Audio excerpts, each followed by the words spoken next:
Happy Wine Wednesday, everyone. Sorry we're a little late. We were just having a discussion about organics and it got carried away. But here we are now to be with you. And I am personally sipping on some Chardonnay. Let me know what you're sipping on in the comment section. It is just open chat. So any questions you have or anything you'd like us to discuss, put that in the comments and we'll get to talking about it. Today I've got Ray, Holly, and Cheryl with me. Dan might pop in if he can. I believe he's visiting relatives and might be home in time to join us. We'll see. But Vincent was not had a bunch of stuff going on, so he couldn't make it tonight. But hopefully he'll be back next week, and he's still doing well. Seahorses are great. Then Seahorse Sources group for an update. And I think that, if you're on Instagram, don't forget it's going to look funny, the aspect ratio. So it'll look like half screens of all of us, but you can feel free to listen on Instagram. And if you want to see us and interact with us, jump on over to YouTube, search Seahorse Whisperer, and we'll be right there. The only other update I have for you guys is that I did re-email Dr. Tim, hoping that he will join us and talk organics with us soon. So we'll let you know as soon as I hear back from him about a date. Also, updated the list for Dan for Ask Seahorse Source Part 4. And we're still trying to, with holidays, trying to work that into the schedule. But it is still coming, I promise. And with that, happy Wine Wednesday. And what are you guys up to? Ray, Cheryl, Holly, anything new with you? Not really. Everyone's still the same. Just the weather keeps changing. Like one day we're sitting at 50 degrees, and then the next day we can't even get up to freezing. Yeah, I'm running into the same thing here in Texas. We had about a foot of snow, and then the warm days wiped it out. Now it's snowing again. I was gonna say if I go dark, when I say go dark, I mean like this. If I go dark more than often tonight, I don't know if you can still hear it in my voice, but I've had this dang cold or sinus or whatever you want to call it for like week and a half. It just will not go away. I'm freaking miserable, but I wasn't gonna cancel. But yeah, so I'm cough hacking and snotting and all that fun stuff. Hey Vincent, hey Zen Ginger, how are you guys tonight? Vincent, I already said, hopefully you'll be back next week. We understand when you can't make it, no problem. But how about you, Holly? How's the weather where you're at? Well, we got colder. We don't know. We have a storm coming in. We don't know if it's going to be snow or rain, but the next few days are going to be wet. I got a new supply of Aquachar. Yeah.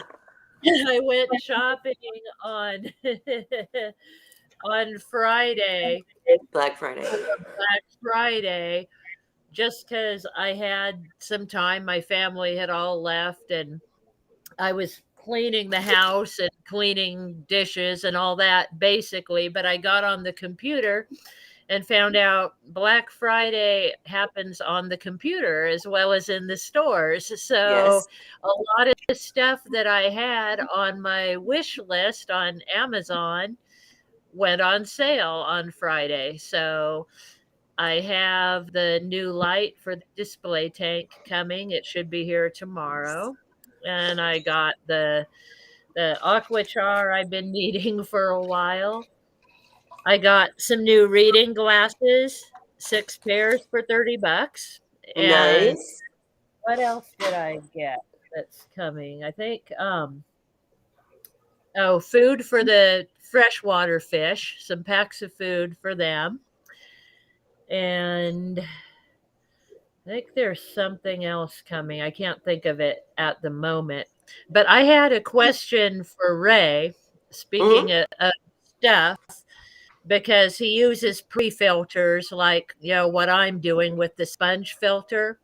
And I'm wondering, I rinse the sponge filters often, but I've noticed that they get tiny particles of gunk in them that I want to deep clean, and sanitize them. And I remember, I think Dan said you don't want to clean the sponges with bleach. It doesn't work very well. Right. I think he said use peroxide, but I don't know with what strength of peroxide and mixed with water, or how do you do it? Well, basically, those ones that are in my power head filter things that I showed you, I go to Yes. the laundry room sink, I have a short hose there that I put Uh-huh. a long trigger sprayer. You know, it's I one that have one of those. you turn Mm-hmm. the thing and you get different spray patterns. Uh-huh. Well, I turn it so it's the jet spray, and then I Uh-huh. spray the bejesus out of it, and then turn it around and spray the other side of it, and keep going back and forth till I got things all cleaned up. I'm not going to get it white, or if it's yellow, you know, perfectly yellow again. Uh-huh. It'll Mm-hmm. be clean enough that it's not going to be a problem. Like, don't let your Okay. eyes tell you something's wrong when there's not really something wrong. The only thing I Gotcha. have to mention about your comments there, I don't think you understand the complexities of dealing with inflation. Okay? Inflation is a painful thing. The more money that gets put out into, say, the country, the longer the inflation is going to go. So to get rid of the inflation, you have to go through pains where people don't spend money. The more you spend money, the longer the inflation is going on. So what happens? We have Black Friday, we have what they call it Monday. We have people with record spending and increases of 80% up in layaway plans where people aren't paying for it now. It's buy now, pay later. All this Mm-hmm. is making inflation last longer. In the meantime, most of these people are the ones that are sitting hollering at the government for not doing anything about the inflation. Well, I like the sales, and I'm not hollering at the government.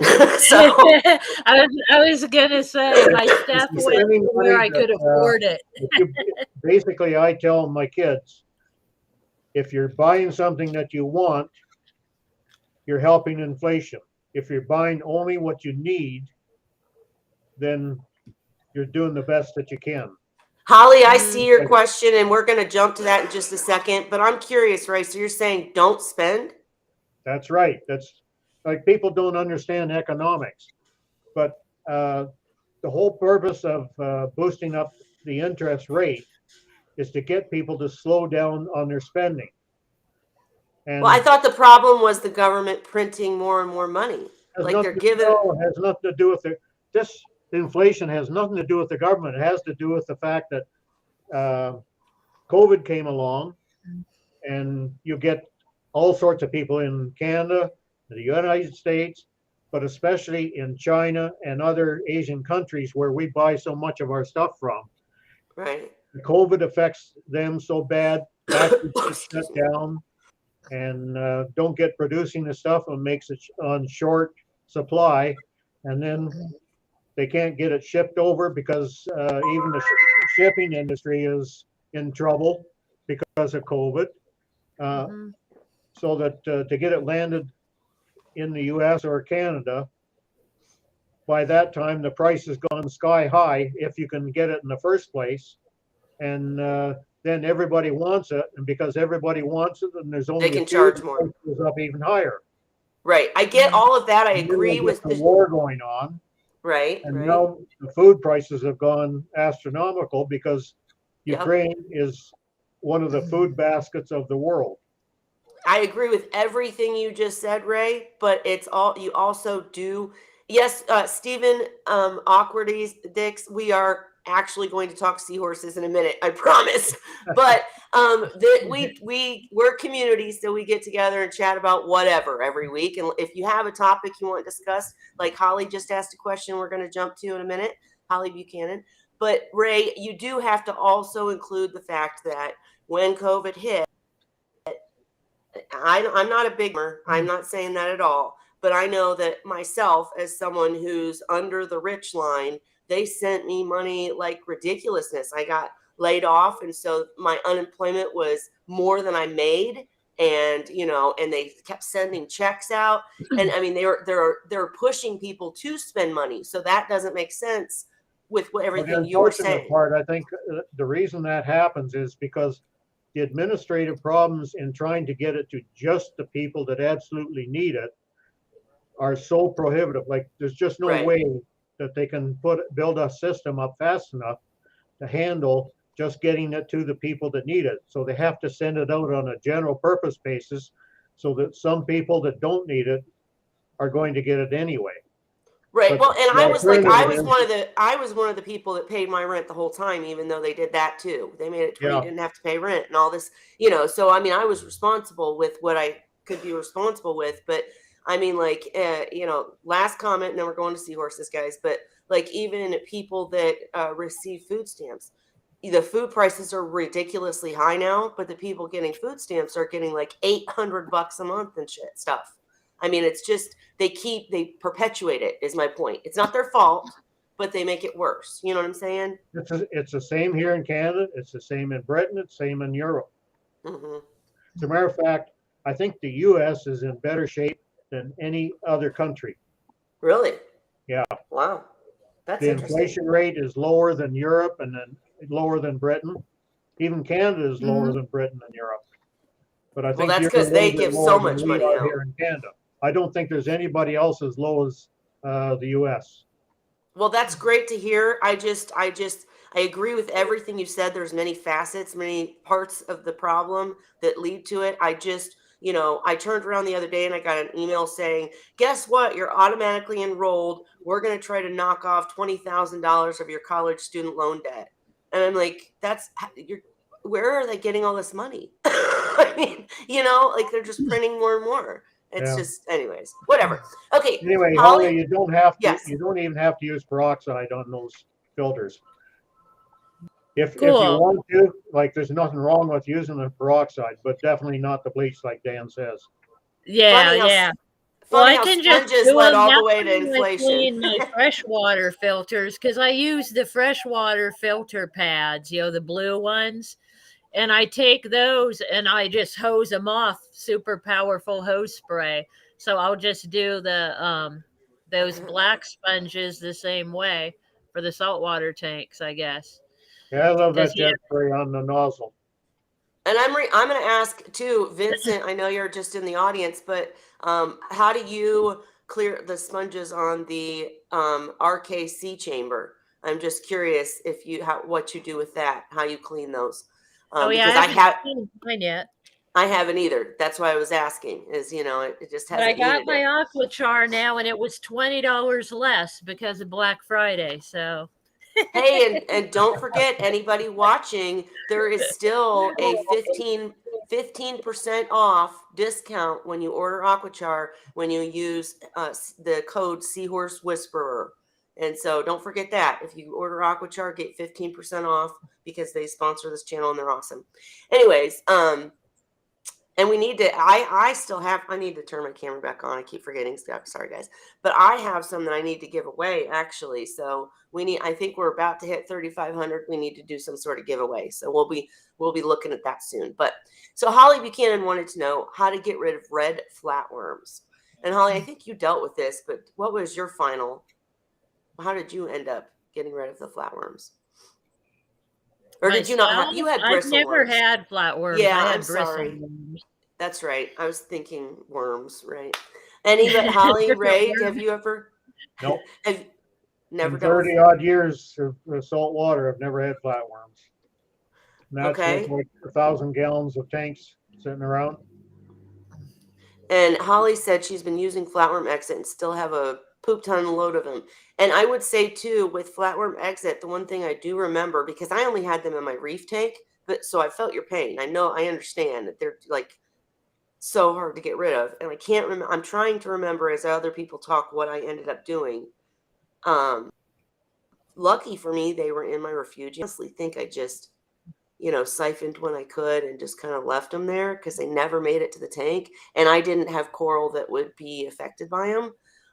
But I'm trying to remember. I'll try to remember as other people talk. But with flatworm exit, I'm pretty sure you have to be really careful because when you kill off that many, right, then you have to be careful that you don't end up with ammonia, and causing a mini cycle and all that. Tell me if I'm wrong in the comments, guys. Vincent said,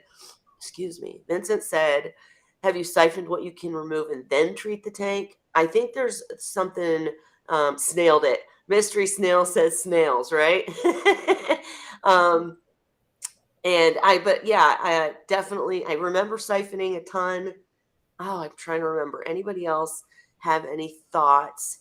And let's see. Vincent said, I tank them off and rinse. Oh, that you're talking about the sponges. Sorry, I'm getting back and forth. Go ahead, Holly. You're going to say something. Were you going to say something? No, I was just noticing what Vincent said. And yeah, that's the thing I've noticed about the sponge filters is they don't get super clean. But Ray says don't worry about it. If you spray them pretty good, they're probably going to be okay. I just noticed the stuff and I'm like, is it getting dangerous or should I worry about it or? Well, one thing to keep in mind, I've only experienced flatworms a couple of times. Okay. They were only the white ones, not the red ones.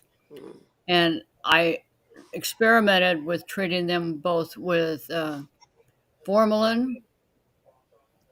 Really? Interesting. Yeah. And also, what was the other one? Hydrogen peroxide, I believe, if I recall correctly. In both instances, they were dead within a matter of hours. Huh.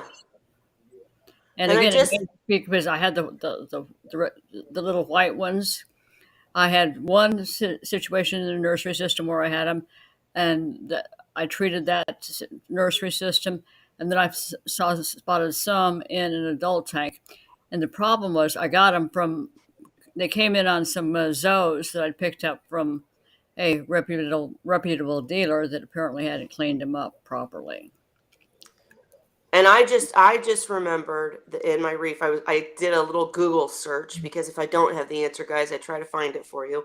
And I remember now the reason in my reef that I was able to not really worry too much, because I said I didn't have coral that would be affected by them, but all coral are really affected by the red flatworms because they cover them and then they can't get the light.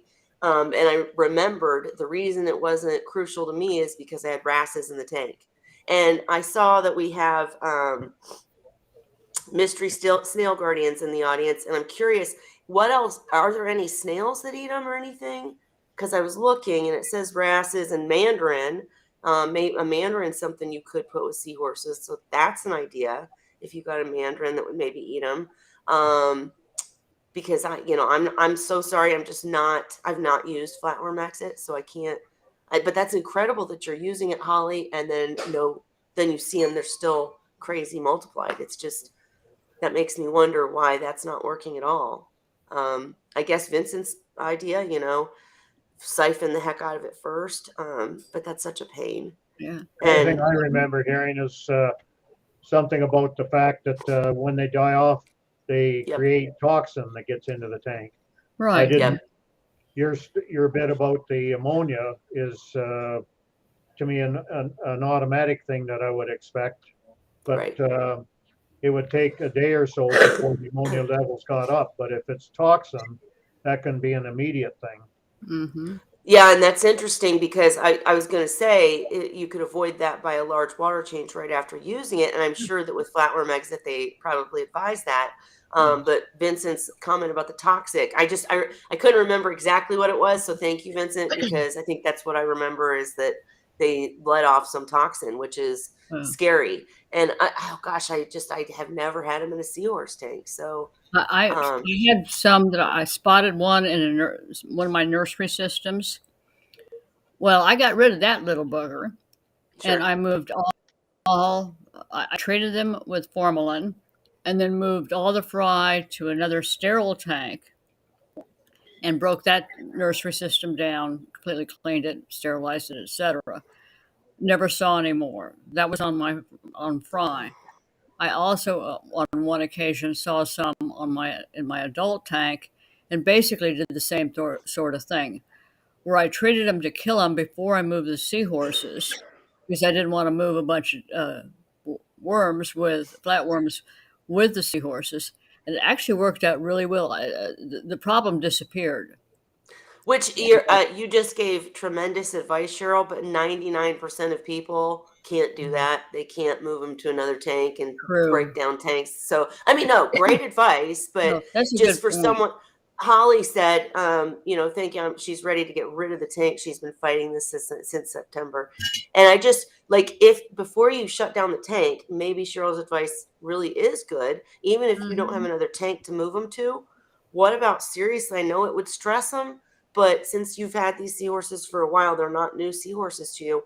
What about putting the seahorses in a bucket and like really Yep. just sterilizing the tank? I'd hate Yeah, to.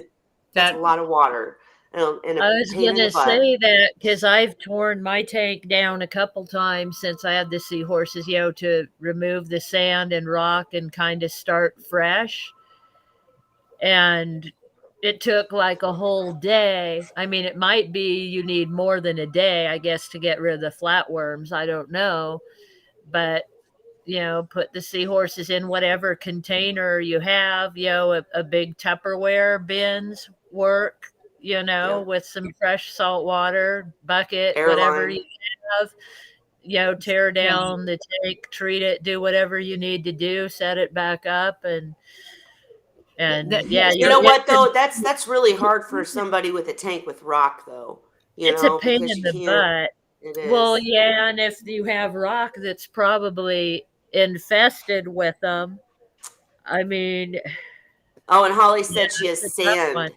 yeah. She has sand so that they're in the sand and trying to siphon them out from the sand. Oh boy. I Well, feel your pain as well. Like, yeah. I feel your This is Yeah. one pain. of the reasons that I stopped using sand and a lot of rock and stuff like that. Mhm. The other thing that to keep in mind, if you look at their size, depending on what species they are and how large they are, uh, you may be able to get a filtration system, a small micron filter sock that what you could use and you could try flushing them. When I've only had two problems with them, and both of them I was literally able to clear up within 24 hours. And in both instances, I bought them from a quote reputable dealer. Right. So I guess key number one is to make sure anything you're adding to the tank is either quarantined or treated before you add Yeah. it. But in Holly's case, I'm sorry, Holly, I don't know all the details, but she said she's been dealing with this for a long time, and I'm guessing that it's not something you added. I'm guessing they just sometimes it feels like they appear from nowhere. It happens to me all the time. I've got the little Mhm. copepods in the 40-gallon all-in-one. I didn't add copepods. There's nothing in there. There's rock that I had dried out and whatever. There's nothing in there that would have, unless it came on the food or something, because there's just sometimes it just feels like that they come out of nowhere. And hi, Shyla. And Vincent made the comment, depends on what's in the tank for sure. Because when you've got rock and sand, it's a different story Mhm. than anything, like Cheryl's had to or has done and accomplished, because her tanks aren't sanded and, she has multiple. So man, what I will do, Holly, before don't tear it down until next week at least. Let me do a little research, ask a few of my buds that are, better at the reef side of things, because that's usually more of a reef thing. But let me check with people and try to get you some better answers. And Could maybe we go try. to Tank Talk with Diane and ask there? Yeah, we should. We will. We'll go to Tank Talk with Tyann and ask there. Great point. I love that, Kelly, Ray. yeah, this is one of the reasons why, and I'm sure everybody will laugh at me. Anything that comes into my house, Oh whether it be macro or anything else, man. is going to be quarantined for a minimum of 6 months because I want to see what it grows before it goes near my seahorses. And this is Sorry, also gotcha. I'm over here hacking. I'm listening. Go ahead, Cheryl.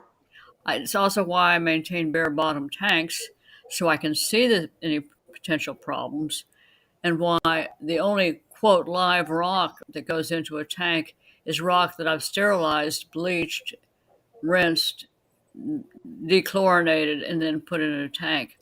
Because over the years, I've seen enough of these problems. I know how to prevent. My whole thing anymore is prevention rather than treatment.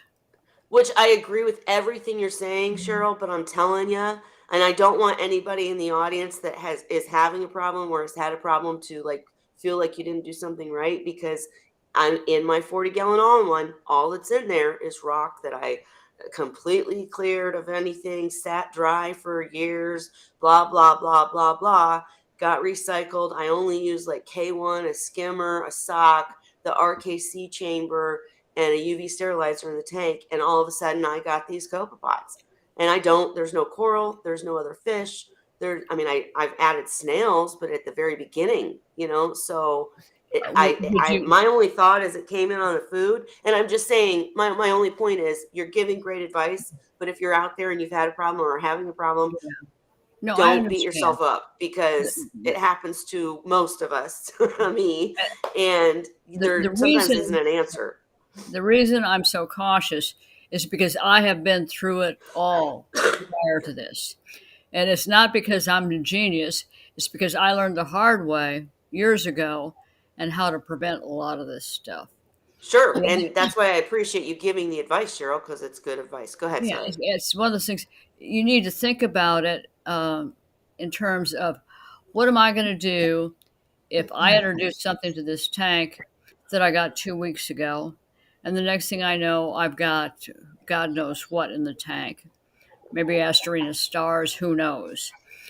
And this is why I'm so prevention ultimately is much easier than eradication.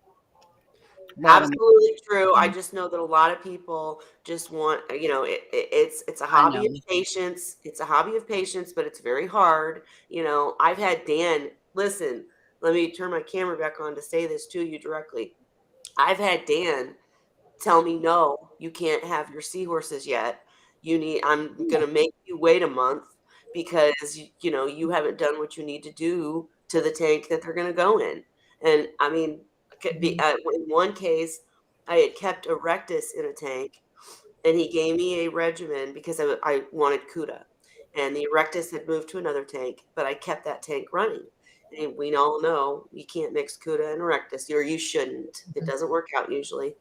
And so I was like, well, I did this, I did that, I did a 90% water change. I'm sure it's fine. And he was like, no, no, no, no, no. Here's what we're gonna do.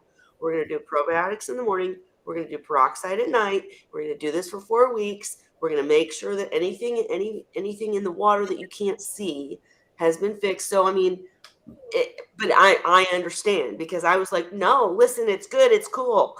Just send me the seahorses. I want them. I want them. So it's hard to be. It's hard to be patient. And I see you guys talking, Vincent. Thank you for helping her in the. How And she prevalent said is firefish, flat? seahorses, some soft coral.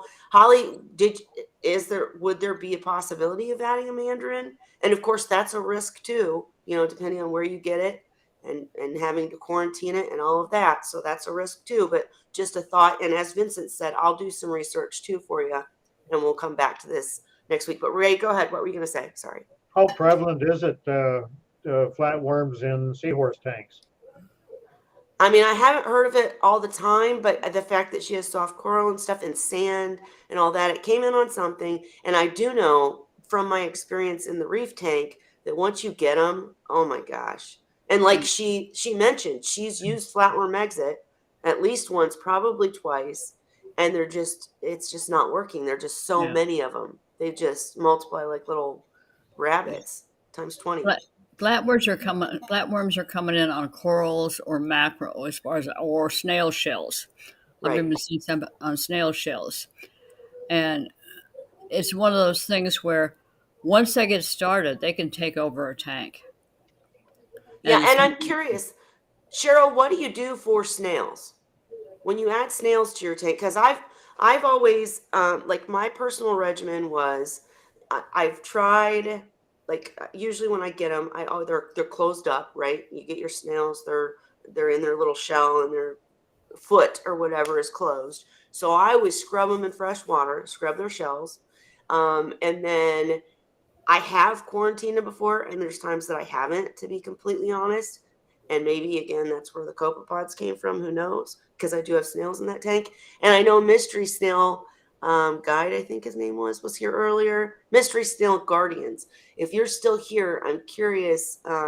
If you have any advice for people adding snails to a tank.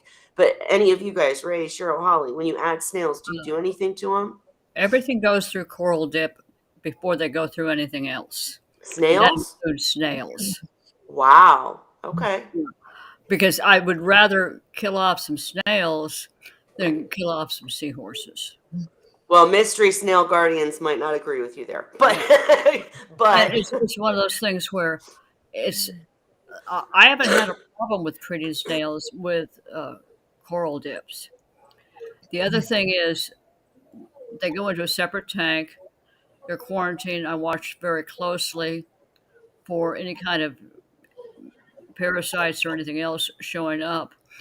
And I mean, I'm the nut that I love some of the snails, some of the turbo snails. What is it, Necarious snails? Those I love them in a tank.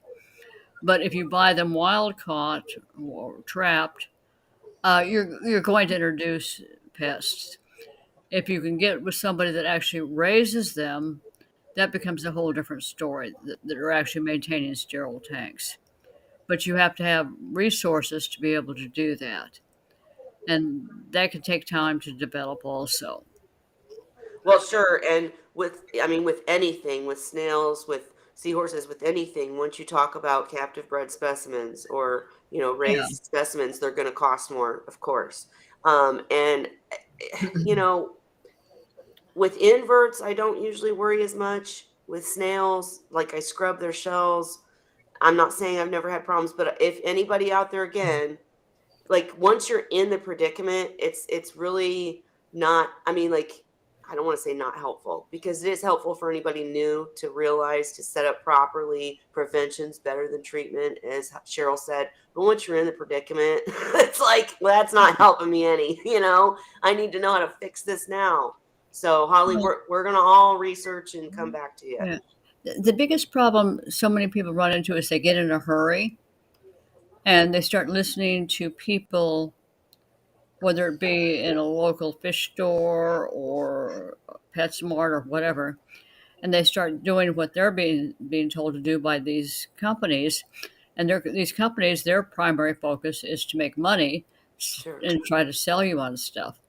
So they're better off finding a mentor, somebody that's been at this a long time, has had success, and working with that person or even more than one person. I mean, I work with Dan. I work with a number of different people, some of them overseas, some of them in this country. And it's not my ego, it's because I've made Oh, all those mistakes. I've, right, right. I wasn't trying to imply yeah, that at all. Cheryl, we love your advice. And Holly, that's the other thing, back to what Ray said, is that Tank Talk with Diane is a great resource. I don't know. I'll have to check and see if she has a guest this coming week.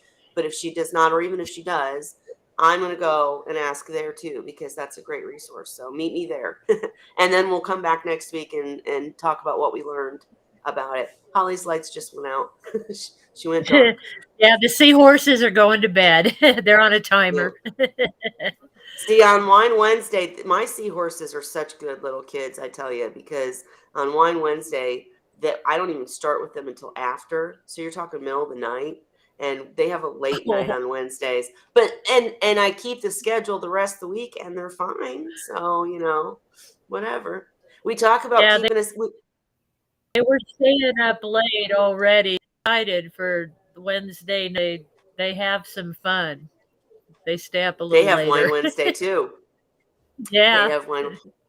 And we, like that's why I always try to backtrack and say everything said is good advice. But if you're in the predicament, don't beat yourself up and whatever. We're still going to help you because the bottom line is we have all experienced this stuff and like we preach, follow the guidelines.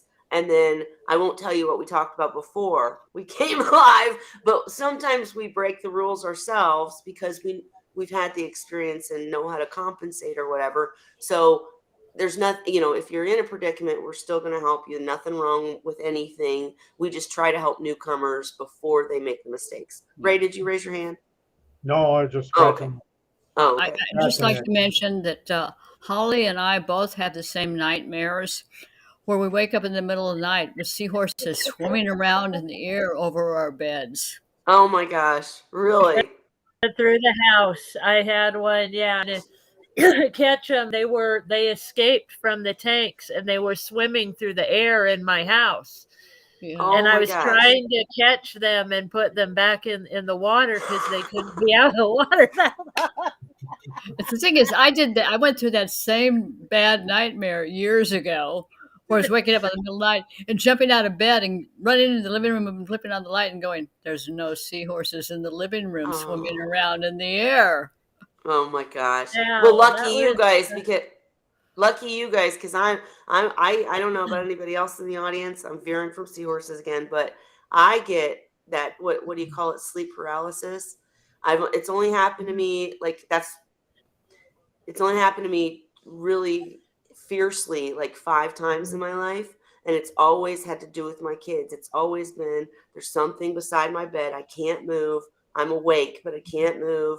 And there's something trying to hurt me. And then when they can't hurt me because I pray or whatever, then they're going after my kids. Terrible, terrible. I'd much rather see seahorses swimming in the air. Although that'd be frightening and weird, but Yeah.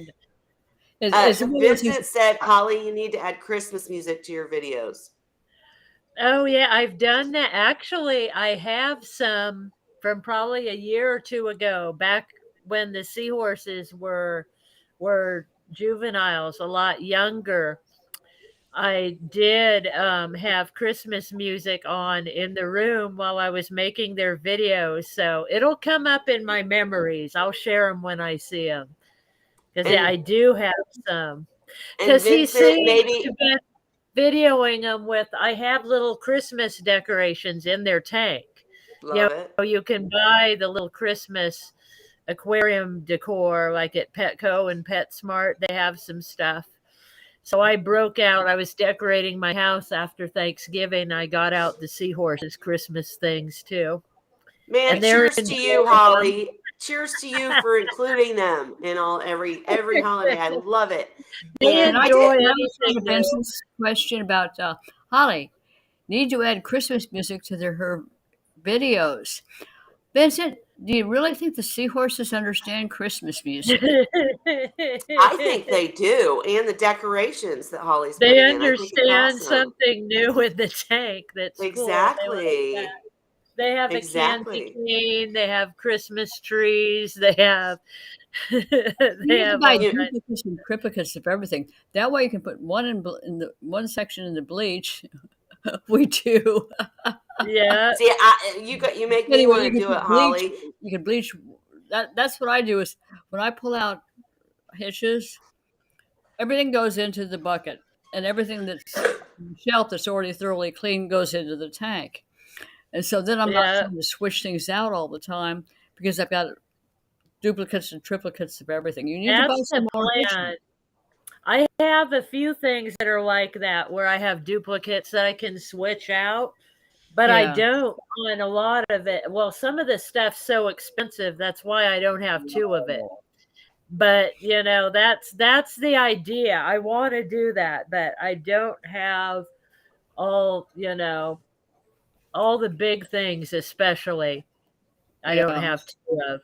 But some of the littler stuff I do, I buy them in twos. Or You I crack. put something different for a while, you know, just a whole different thing.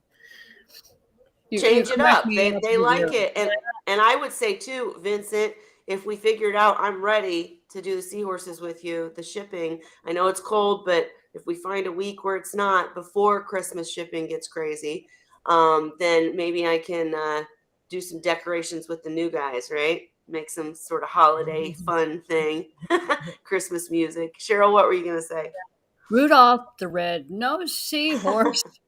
Yeah. I did do that one year. Vincent said build a Lego town. I did one year when I was better on social media when I first started with seahorses. I did make a bunch of posts where like you put a Santa hat on the seahorse in the Uh-huh. picture. I gotta find those and and repost them. But anyways, we got kind of off track. But I think it's cool that you do that, Holly. And I believe you that they enjoy it. I know seahorses like stability, but once they've been with you long enough that they know and trust you, and they're more Mhm. like your kids or your pets, whatever you want to call them, Yeah. then the changes are like exciting for them instead of the same stuff. Well, I you know? try to leave, their favorite stuff, the big hitches, the things that their favorite places to sit. Yep. But little stuff like plants and the fake plants and little decorations, they like to hang on to the little stuff that's only yay big. They'll like to wrap around it and hang out with it. So there's some things I have that's like a cute sign with a cute little saying on it. Like Yeah. on the candy cane, it says sweet but twisted. So I've got pictures of the seahorses hanging onto that. And then they might not what did I they might not advise you to do? wait, hang on. They might not be able to read it or understand the Christmas music, but like think about it. If you were a seahorse in the tank and every day it was the same stuff and every day it was the same friends, I mean that's fine. But having something new, it's like a whole new adventure for them. Might not know it's Santa, but whatever. Yeah, they think it's flat out. cool. She needed to save a couple of the youngsters that she's raising right now. She needed to name one candy and one cane, and then she could have Christmas all year long. Yeah. Nice. Yeah. That was like my dogs, Blitzen and Vixen, were their names. Hey, Gina's Reef. Yeah, Hey, I real do quick, have one. Holly, I want to let you speak, I promise. But Gina's Reef, nice to see you. We had a question earlier about flatworms. So let me know in the comments if you have any thoughts on getting rid of the red flatworms, because we have a guest that's having a lot of trouble with that. And we know reef people know more about flatworms. So go on, Holly. Sorry. I was going to say, there was one day I came in and there was 3 of them courting on the candy cane, like going around and around. So I put a video of that and courting around the candy cane to the tune Love of it. Rockin' Around Christmas Tree. You come up with some goofy stuff in your spare time. Yep. And I would say, I just typed this out, but everybody that comes and says hi on the channel, they're all like, hey, Zen Ginger. So Zen Ginger, we're so happy that you and all your friends come. And we sometimes get off topic and start talking Christmas stuff. But if you have any questions or thoughts that you want to discuss, put them in the comments. We'll jump to that quickly. And as I was saying earlier, we were discussing flatworms. We're going to do some research on it and come back. Go to Tank Talk with Tyann Ask.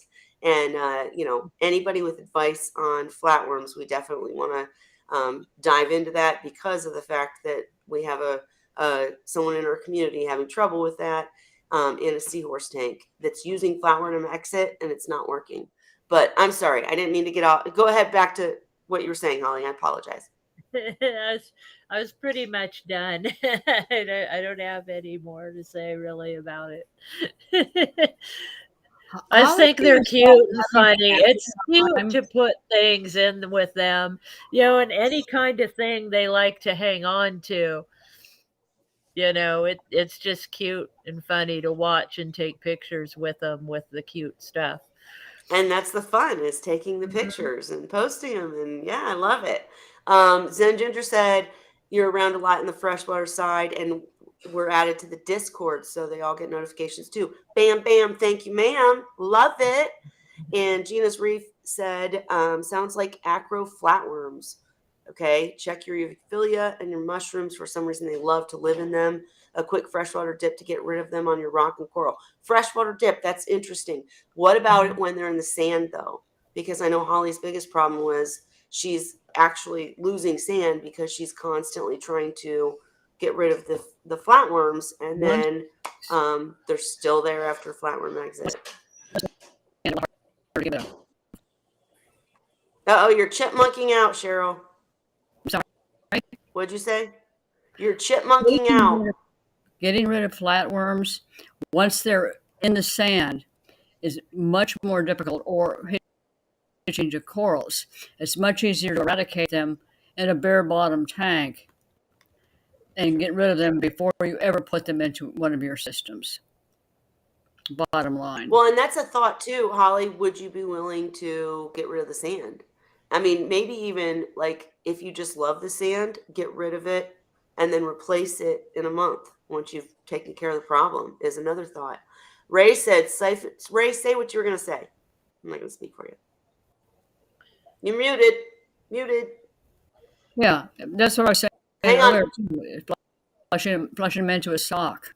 But wait, Ray, you're muted. Right. Sorry. Okay. Okay. I was trying to find the mute switch to unmute it, but the panel was in the way that I No worries. Yeah, just the only thing I can think of is get a lot of them, siphon them out, have a sock that lets the water and the sand go into the bucket, and you can get the sand and put the sand back, and the flatworm should be in the sock then.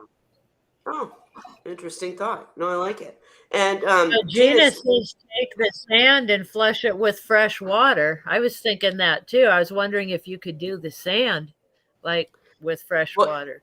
Well, and her first comment was adding a RAS, and that's what I said earlier, Gina, is that in my reef, when I haven't had that problem in a seahorse tank, but in my reef, that I found red flatworms in my sump, and I had coral that would be affected, and I had all that, but I had wrasses in the tank, so they never got into the tank because they were eaten. But in a seahorse tank, a wrasse, first of all, likely, like I don't know the size of Holly's tank off the top of my head, but usually there's not big enough for a wrasse, a seahorse tank. And second of all, anyone new to seahorses, if you've kept seahorses for a long time, it might be different, but anyone new to seahorses, you don't want to add any fast moving aggressive fish. And while wrasses aren't typically like aggressive like clowns are, the fast moving stresses the seahorses because they're like, whoa, what? And of course, food and stuff. So adding a wrasse, I wouldn't say add a wrasse to a seahorse tank, but a mandarin maybe.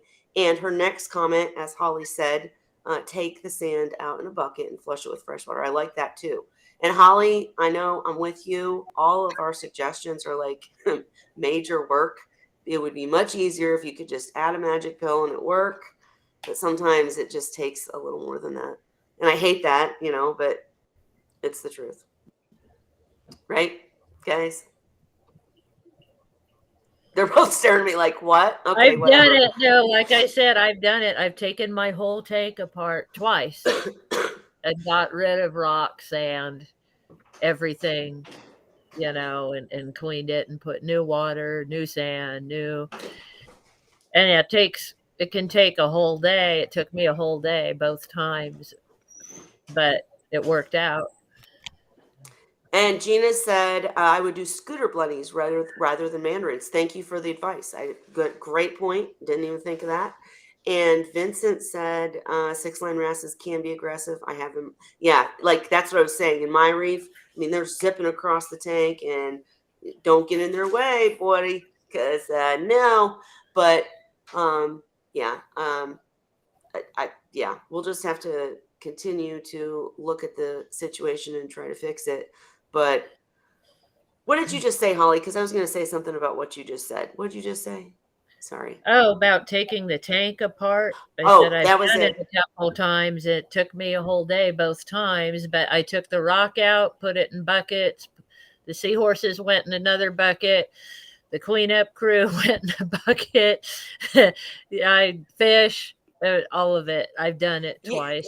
When you now, do what that, I don't know though is with flatworms, because I didn't do it for pests. But if you have something like flatworms, I mean, would they be in your sump also and your filtration and all that? So you probably even more work if that's the case. It is. And they can be in the hoses. They can be in the, oh my gosh.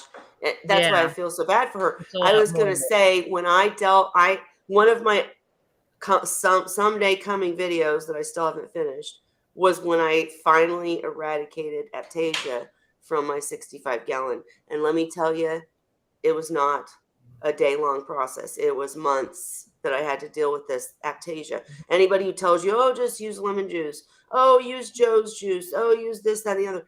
Did not work for me, not even a little bit. Every time I tried, there was more of them everywhere, stinging seahorses, stealing food, terrible. I've got footage where I'm trying to make this video showing using fenbendazole. I often pronounce things wrong, but it's the goat wormer that's supposed to deal with aptasia.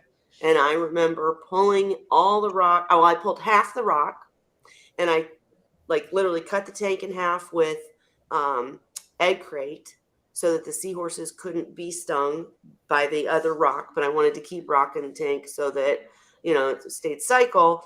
And I did all this treatment to the rock in a bucket. And then I would take the other rock and add that rock back. And because aptasia released spores, it was just never ending. And honest to goodness, what ended up working for me is I finally got a company that sold peppermint shrimp the right type, and they were willing, because it was something Dan suggested, is to ask the company, hey, I'm going to come buy this many of them. Could you not feed them for a day? Which sounds terrible, but you want them hungry so that they're not going after the seahorse food. They're going after the aptasia instantly. And that's what worked for me, because everything else didn't. All the treatments didn't. Nothing worked until I got the right peppermint shrimp to eat the aptasia. It was, and they did end up fat, slobby peppermint shrimp that ate seahorse food. But luckily they cleared the aptasia first. So you just never know. And Gina said she has a 6-line named Captain Jerk. Love it. And yep, aptasia is the worst. Oh my God, I went through hell with that tank in aptasia. And I have video of a seahorse going to snick a piece of mysis that was literally, the aptasia was in the mid little to grab it, and it stung the seahorse. And the seahorse, I say jumps. Seahorses don't jump, you know, but it flew across the tank and was like, whoa, and then started, you know, doing the coughing and freaking out. She was okay. She lived. But it, you know, imagine having that constantly with a species that, with a fish that gets stressed out, gets sick. You know, you don't want that. So I got lucky that I'd had her for a long time. Real and quick, hang on. Zen Ginger said, "Call me crazy, but if you had a new clean shop vac, I bet you could get that sand actually, out." I have a large shop vac, and what I'll do when I need to clean a tank, if I've got any sand in it, is I moisten the sand and use the shop vac to suck it out on wet modes. And if when it's totally dry and it's not compacted, I use the shop vac to suck it out when totally dry. Again, I'm not using sand anymore, but that's what I used to do. And it actually, a shop vac is worth its weight in gold when you're working with fish tanks. They really are. Well, and I wonder, Holly, if you're still here, Holly, if you did just remove the sand. I have a feeling you want sand in your tank, so I'm not saying get rid of it for good, but remove all the sand, then maybe siphon everything you can see, and then maybe do the treatment and do a huge water change, and then add new sand, you know, that you've rinsed and all that stuff. I know that would probably make you fearful of a mini cycle or something, but maybe in the comments or get with me on the side and tell me what kind of filtration you have on the system. Because like in my systems, I don't even have sand because I use K1 and all of that. And so if you have enough other filtration, it shouldn't cause any problem.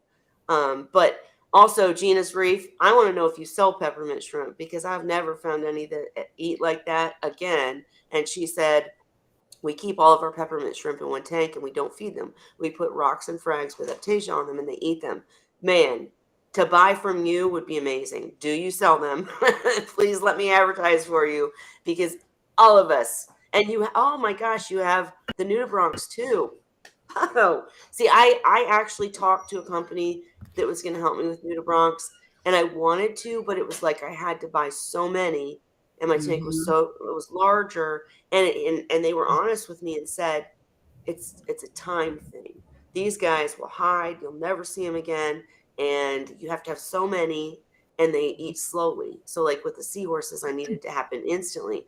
But maybe you have some heavy munching nudibranchs.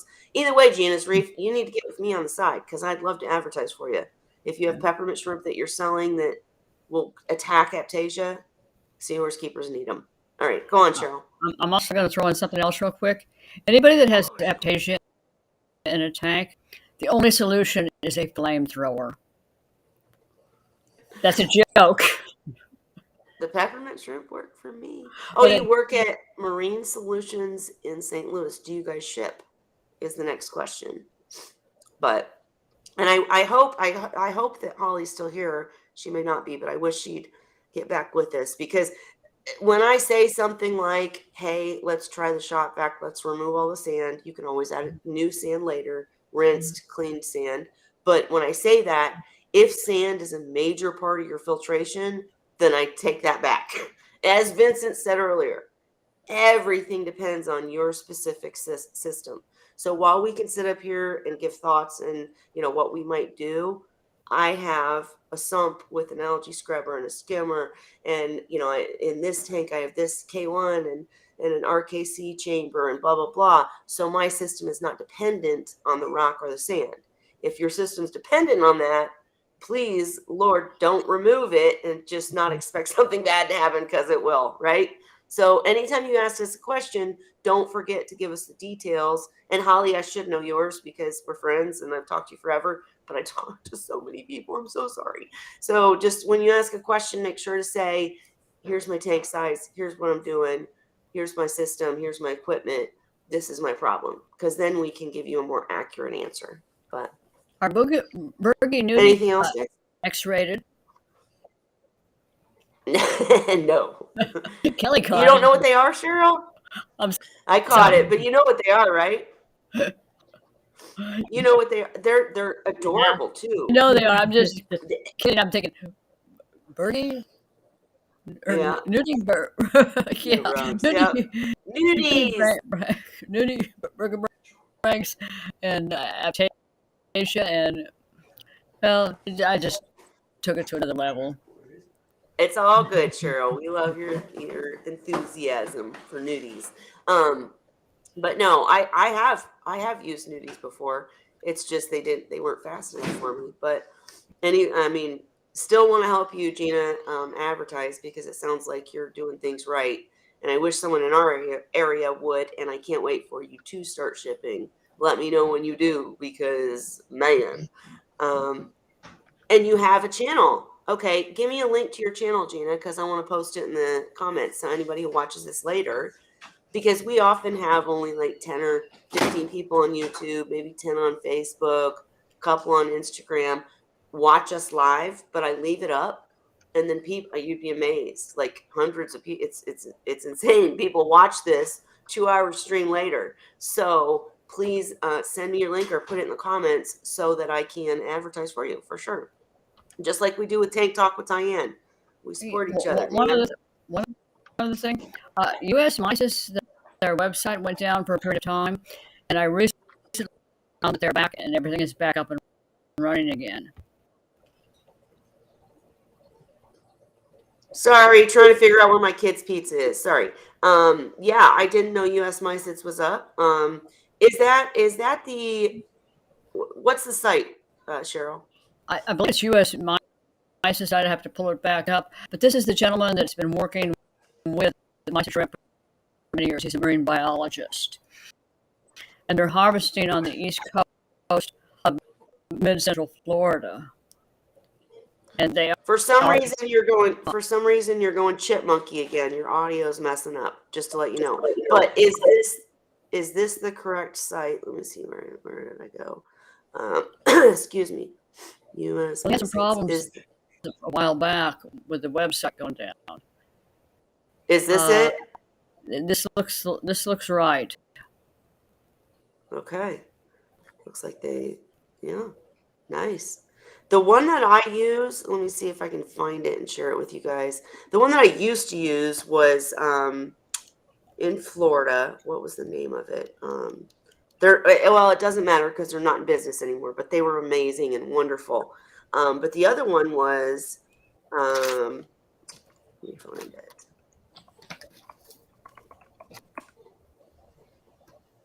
Sorry, hang on. Not very good at doing two things at once, as you guys can see. Yeah, there's a couple in Florida. Well, I remember the one I used and loved. They no longer do this, but there's one major chain. Oh my gosh, that's it. Aquaculture Nursery Farms. This one, guys.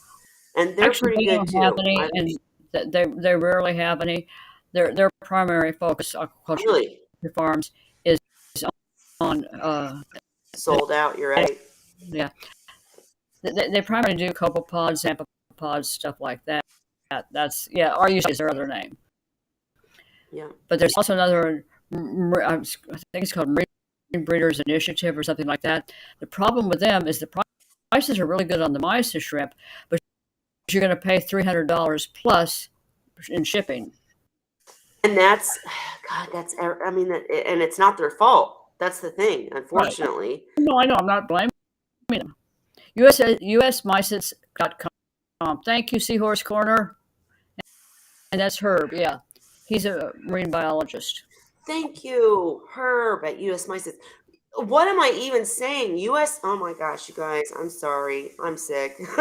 US Mysids is the company that sponsored the Seahorse and Pipefish Yes. Seahorse and Pipefish event at MACNA and the Women in Exactly. Reefing event at MACNA. Definitely. I didn't know that's who you were talking about, Cheryl. For sure, US Mysids, because they're amazing. And Herb is amazing. You're right. Thank you, Seahorse Corner, for mentioning that. And Yeah. let's make sure we put that link in the description. Herb is obviously extremely knowledgeable if you have questions or aren't sure how to take care of the mysis shrimp and what kind of problems you're going to run into with their cannibalism. So he's a plethora of information. Yeah, and he's awesome. And he supports us. So hey, we really need to support him. Okay, thank you, Gina. I will make sure to put that in the comments. Here is the mysids, US mysids, Herb. Definitely good guy, definitely quality mysids. Thank you for Seahorse Corner for pointing that out. And I have one of his t-shirts. It says, I do too. USMysids.com on it. You didn't need to know good that. Job, Cheryl. No, but good job for remembering and calling me out for not remembering, because they're great for sure. We all have our moments. I'm one of those. And actually, Seahorse Corner, I'm curious, have you worked with him on the side? Because I know he was trying to do even more for the Seahorse community. He was working on some stuff for sure. So I'm curious how far he's gotten.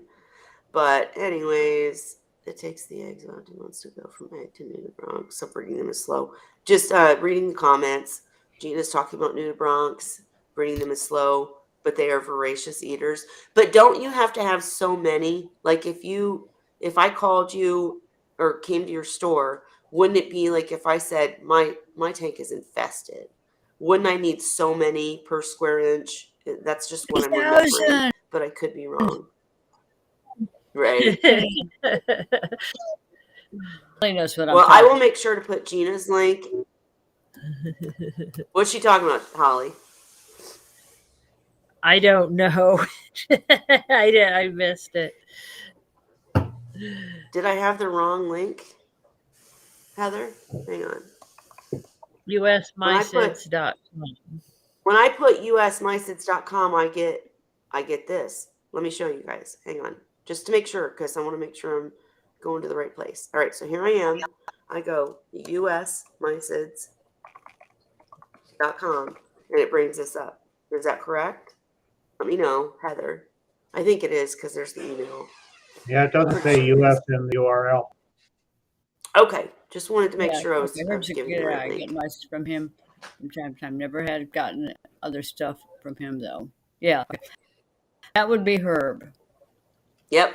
And I don't know if I think I posted the MACNA with him. If not, let me know, guys, because I need to. But yeah, he's great. Excuse me. And all right, what else do we have to discuss, guys?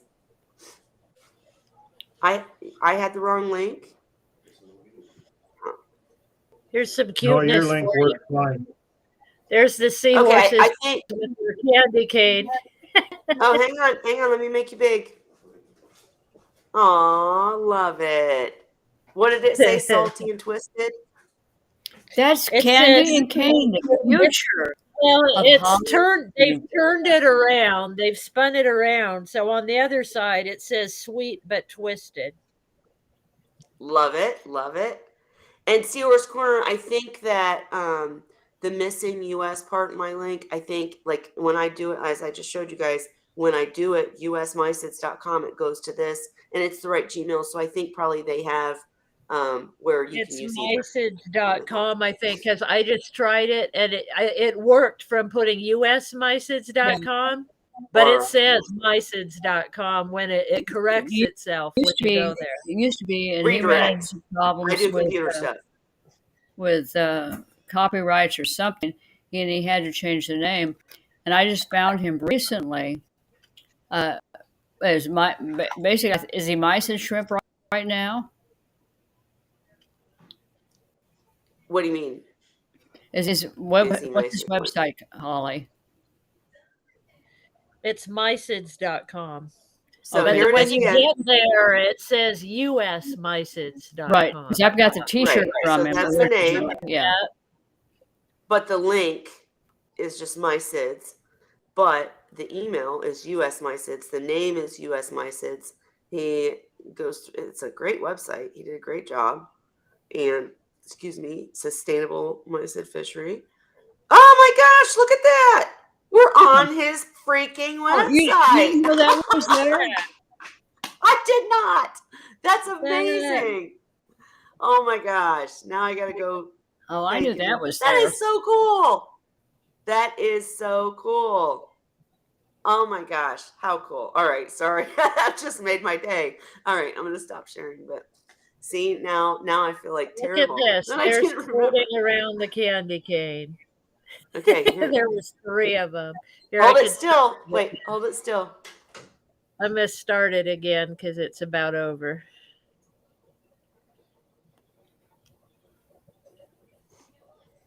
Oh, excuse me, guys.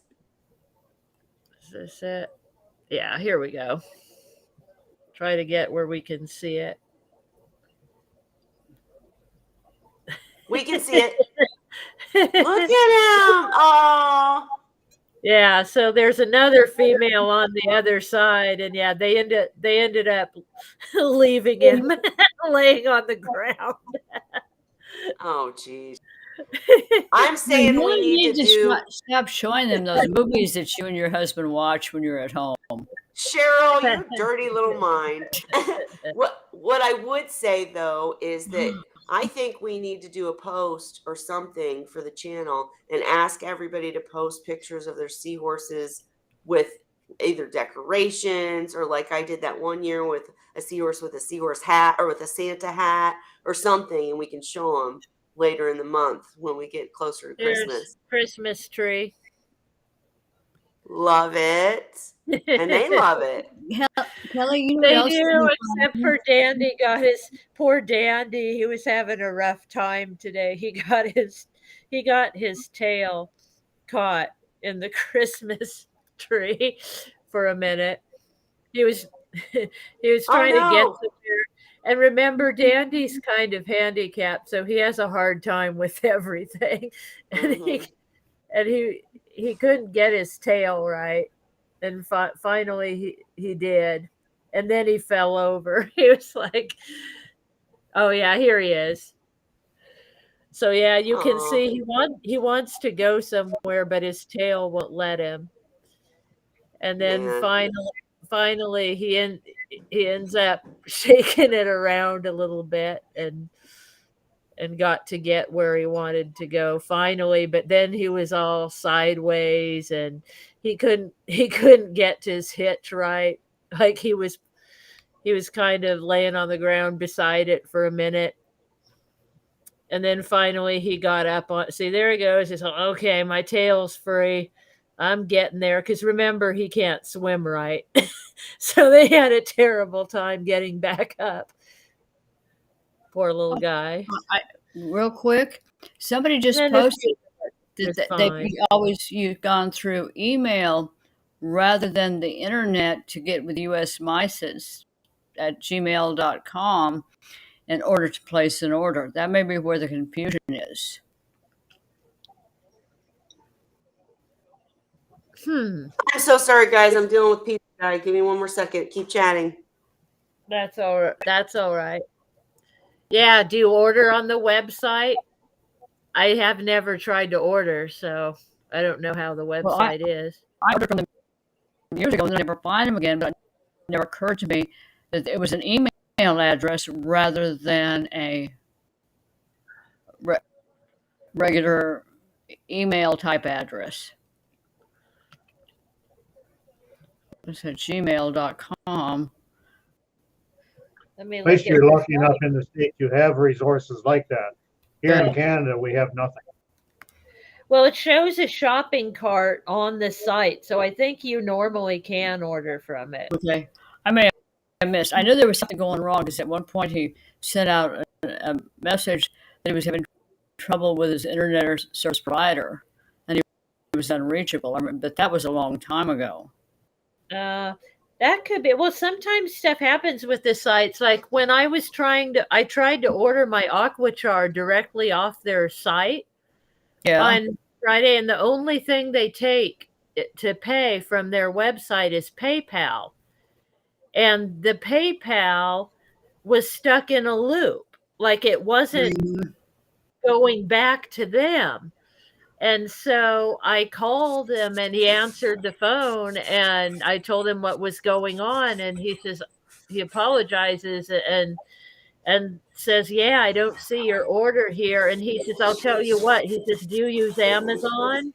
And I said, "Yes, I do." He says, "I'm on Amazon also. You can order from Amazon." So that's what I did. Okay. And I Well, you see the PayPal order come through, please cancel it for me because I don't want to pay. Like I tried to put it through a few times.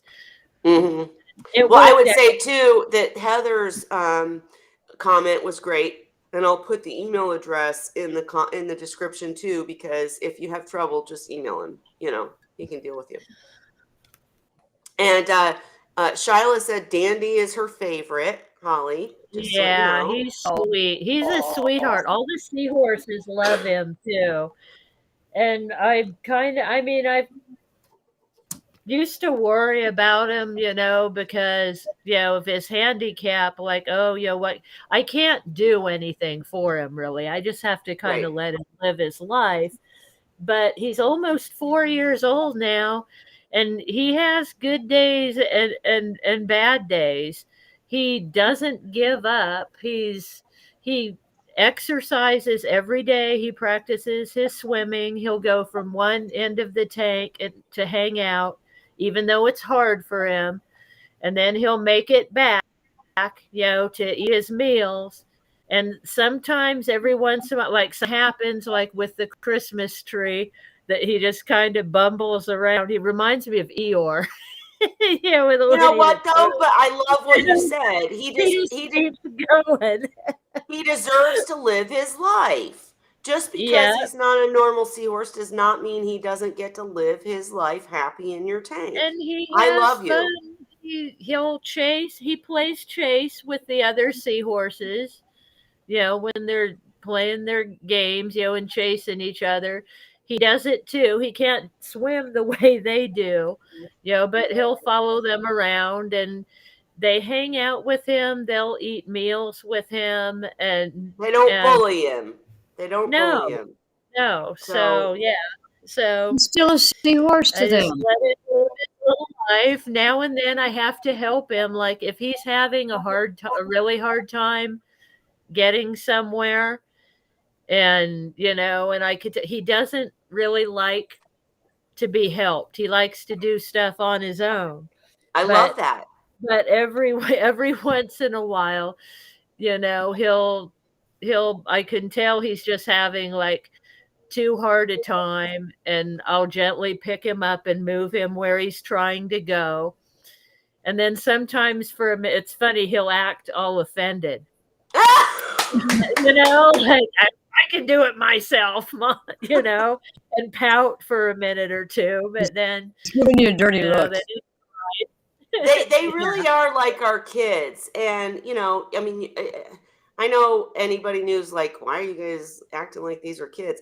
but they are like our kids. I do And too. I mean, bravo to you, Holly, because many people would be like, oh, there's something wrong with this seahorse. I need to treat him and go through all this crap. And it would have been a short life that was miserable in medications and all this other crap.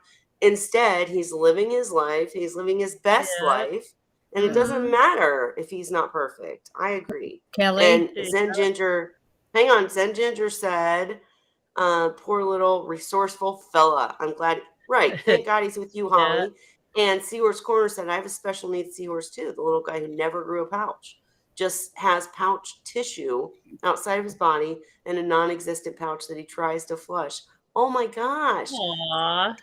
Bravo to everybody who Yeah. takes care of special needs seahorses. You could relate this to humans. I mean, bravo to anybody who takes care of special needs humans. I want to give you back something because you just said it all with Holly's enthusiasm, her care, her work, and you made a huge statement when you said that.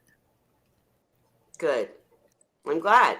And Because it is a huge statement. it really hit home for me. And just the way you described him. The seahorse has problems. Kelly's worked with him for several years. He's doing good. And Holly, then but you yeah. credited her with the work she had done. And that was wonderful. And now online. Here he is. Wait. Holly, I later. wanted to say, hang on, I'm going to make you big so you can show. But the thing is, now he's many people's favorite seahorse, right? So go ahead. Yeah. So, I mean, here's a few minutes later. He got himself together, got back on his pitch, and he's doing all right. So, I mean, he's a seahorse that needs a cane, but he doesn't have a hand. Yeah, he's got some mobility issues, but yeah, he gets around. Like I said, he works things out, and he gets frustrated sometimes. And once in a while, I'll lend a helping hand, but usually he figures stuff out on his own. Sometimes he'll just get stuck in a spot. He can't position himself to turn around or whatever in a certain spot or whatever issue he's having. I'll let him work it out for a while, but if he's been there too long, I'll gently rescue him and put him where he's trying to go. Or then sometimes you're just a loving person, Holly. He swims back. He'll be like, "No, I wasn't going there anyway." Right. Get away from me. Let me do my thing. Let me be independent. He has a mind. He might not be a normal seahorse, but he's many people's favorite, and we applaud you for taking care of him and loving him anyways. And Vincent said he's living a better life in your tank. In the wild, a handicapped seahorse probably wouldn't survive. Absolutely. And I did want to point out that Gina's Reef said that my next tank I want to do is blue striped pipefish. I can't wait. I personally, we talk, like at MACNA about seahorses and pipefish, but I hate it because I don't hate it, but I feel frustrated because I've never kept pipefish. So I can't even help anybody about them. So we need someone like you to keep pipefish, become an expert, and come share with us on Wine Wednesday for sure. And Seahorse Corner is mentioning Scrappy Doo is her favorite. Yeah. Scrappy Doo's handsome. He grew up to be a big, handsome boy, and he was my littlest runt. I had 3 that survived out of that batch, and he was the only one that made it to adulthood. And he got in with the bigger seahorses when he was just a tiny thing, and he got put in with his older siblings, and he just looked at them. He was amazed. He was like, wow, I want to be big too. Yep. I mean, we talk about them like humans because they have brains. They're not as sophisticated as us. Personalities. The longer you have them, you get to know them, and they get to know you, and they start training you. Well, not just that. they'll have you spoiling them.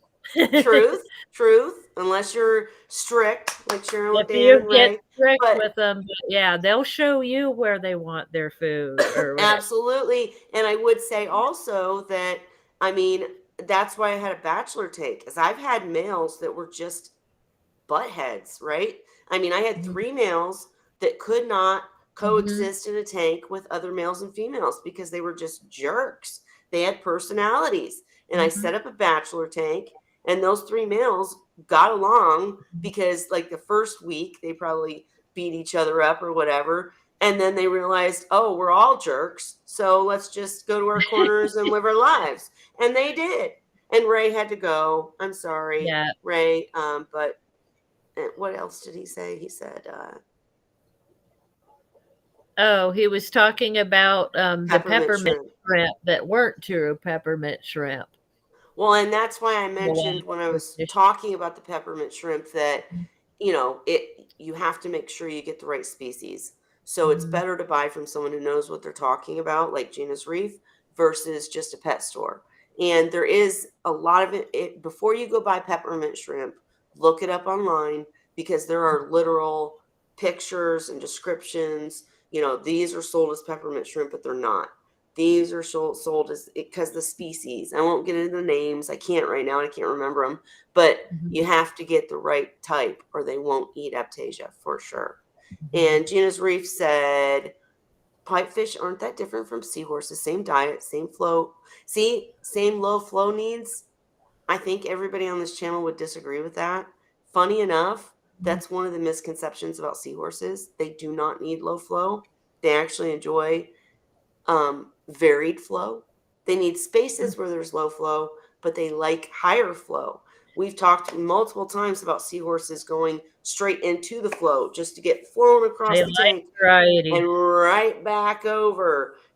Yeah. So They want interesting. I'd high love to compare flow notes. sometimes. They do. They Yep. like the high flow. They just don't like it all the time. They want to be in it sometimes, but they want a place to go chill also. The other thing about pipefish, and Cheryl, I'll let you comment on this, is that most people say not to mix seahorses and pipefish, just like we say don't mix different species of seahorses, because when we've come a long way. Places like Seahorse Savvy are now providing captive bred pipefish. Other places are too. But my point is, when you're getting a pipefish from the wild, they can go in a reef tank with reef fish. They don't have the stress levels. There's just differences. But if you throw them in with seahorses, they have problems. Cheryl, what's your thoughts on pipefish and seahorses together? Okay, first, I moved into a different format. Hold on. Sorry.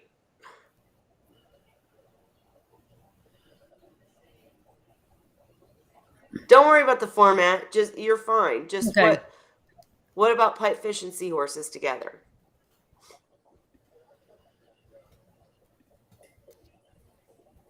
hang on, I'm typing. Okay. All They're right. Well, close. anyways, They're go closely ahead. related. The primary difference, of course, is the tail hitch. The problem with it is seahorses have been being raised for over 20 years in captivity. Yep. Pipes are very new introduction into being able to captive breed them, which means we're very limited on the disease prevalence and or treatment of the pipes that we may be mixing with the seahorses. And that would be my biggest concern with that.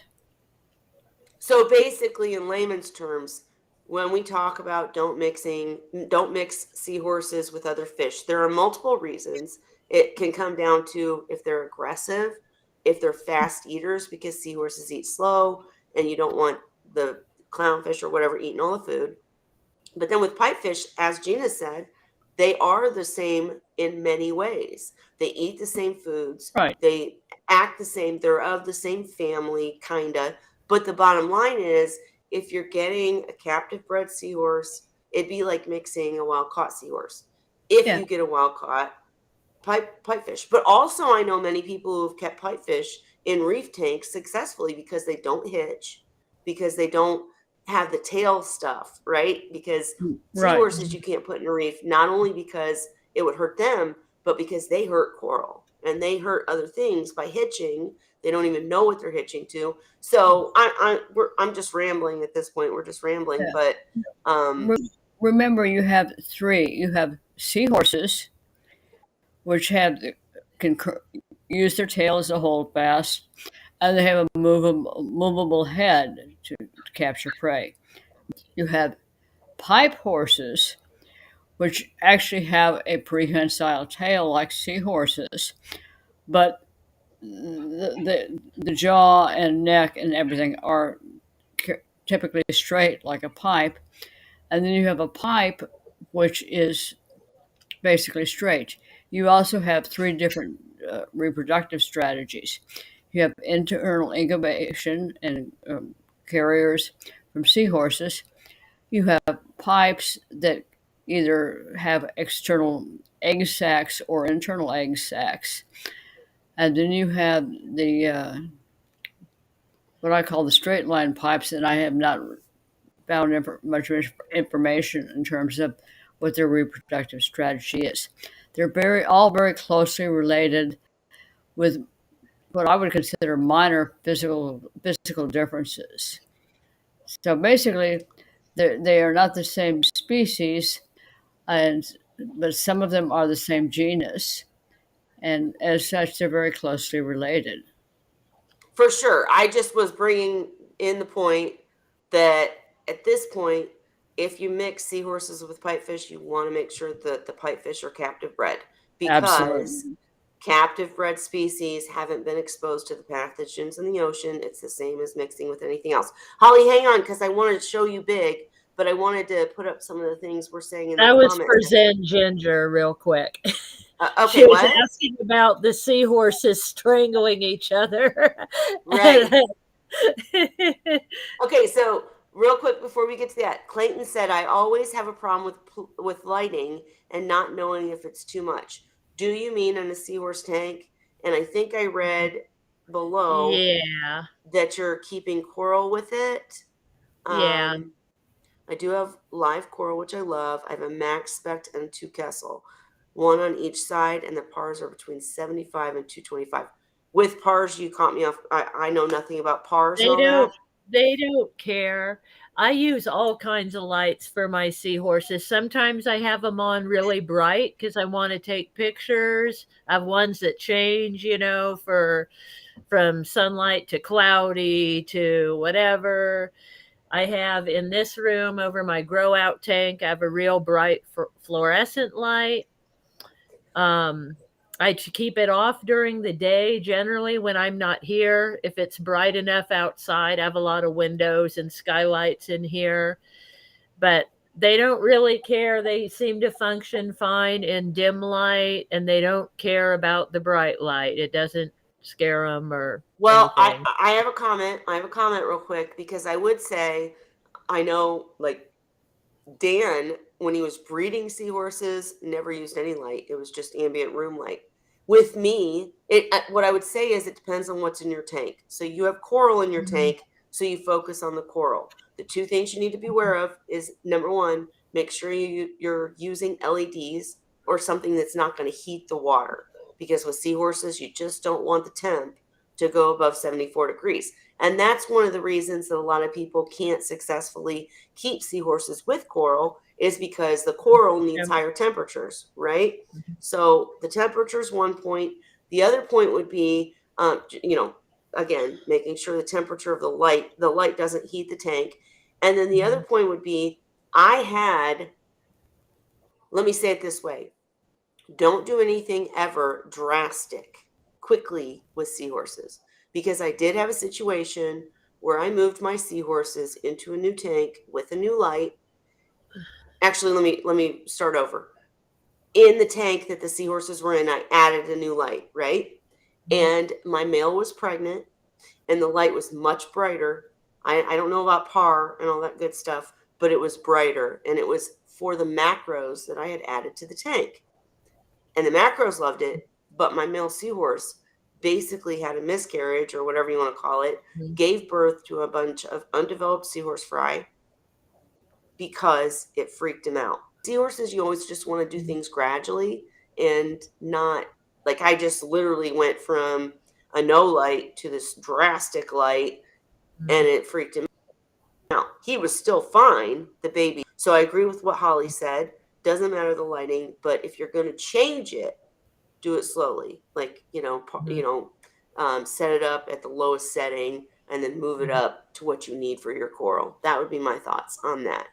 And then Zen Ginger said they strangle each other. Shyla said, well, I doubt a pipefish strangle one another like seahorses. Again, guys, that's why I had a bachelor pad for seahorses, because I had 3 males that not only strangled each other, but would just, they snick. You know how seahorses snick food, right? They'll snick to hurt each other when they're jerks. They will literally wrestle a seahorse and then snick him. And I don't even know how that could hurt them, but they do it. They do it to each other, and the other one acts hurt. So you can't have mean seahorses Yeah. that strangle So each other. this was at breakfast this morning. This is hard to see. Scrappy Doo hitching to Candy's head while they eat breakfast. Well, and the males seem more aggressive than the females, especially when they're trying to Now mate. here For she sure. goes. She's shaking him off. She's all, let go of me. Yep. I'll And tell you, though, one of the more aggressive species of seahorses I've worked with have been Indians, because they literally have a bony plate directly below the coronet and above their eyes. And the males literally will use it like a battering ram and ram heads and ram sides and ram into each other. The females stay out of it. But I mean, it's an impressive amount of violence that they can engage in. I'll never forget the first time I saw a male chasing another male around the tank, snicking at him and wrestling him. And I was like, holy crap. In my video, 10 Fascinating Facts About Seahorses, one of the facts has to do with the male dominance. And in the video, I'll try to link it when we're done, but I've got this my hugest seahorse. He ended up 12 inches, but at the time he was probably 8. And then I had this little dinky seahorse that I had raised that was only like 5 inches. And who knows why, but when the dinky guy, they were both like trying to court this female. And when the dinky guy buffed up, and they buff up and they stick out their chest, and they, start swinging themselves around and head butting and shit. And this little guy did this to this huge male, and the male backed off.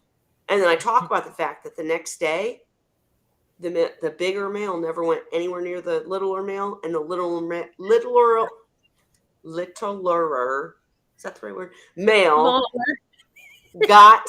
smaller, got the female. And funny enough, the female didn't want his ass, so she went back to the big male. But it was a big conspiracy thing. It was crazy. And Clayton, I'm glad that you got Gina. Thank you for helping Clayton with the par, because I didn't know it. But yeah, I would say focus on your coral. And as long as the seahorse aren't acting stressed, they're fine. They don't care about lighting, as long as it's not heating up and you have a chiller. I'm going to give you another example. I had basically a pair of combs that I'd raised that had already reproduced. They were pair bonded. They were doing very well. All of a sudden, another female that I had also raised decides to step in to the melee. And as such, I'm sorry, reverse that. There was another male that came in, and the female literally took the intruder, flipped him onto the substrate, and held him down. And she wasn't having any part of his invasion of her mate's dominance. Yep. And they definitely have personalities. Exactly. They all have their own personality. They all have their different strengths and weaknesses. And what you see one seahorse do does not necessarily see another seahorse or even a relative would do. Well, and that's why it's so hard to, answer questions here because, Exactly. we've talked about this many times, but Gina, and I'm sure you deal with this on the reef side of things, is somebody says, how do I get rid of this? Or how do I do this? And you're like, well, hang on. First I have to know how big's your tank? What's in it? What's the equipment? We have to ask a million questions to get to that point.